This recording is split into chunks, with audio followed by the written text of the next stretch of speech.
This project is about using ESP8266 microcontroller for bird chasing, for anything to dry in the sun. So this is the servo. So in this servo, we'll be in this one. We'll be making a hole here.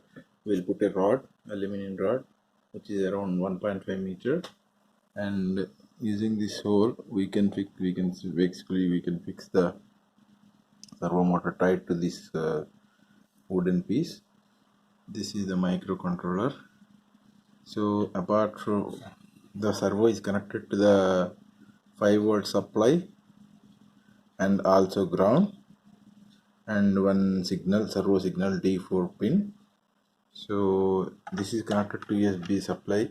It seems 250 milliamps at 5 volts is sufficient for driving the servo. As we are going to keep it in sun and to be more impervious to the sun, we have the cover and corresponding screw for this box, and also to protect this one we have some extra cover over this. We'll use these two screws, put some sort of shade across this whole thing, microcontroller and servo, and aluminum rod will be coming like this. So we'll be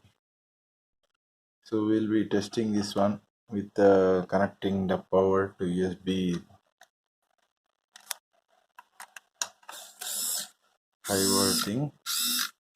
So as you can see, the servo motor is programmed in this microcontroller in random way.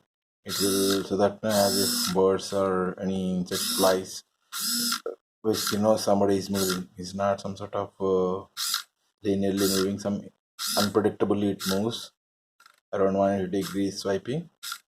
So in this way it can basically water. So that's all.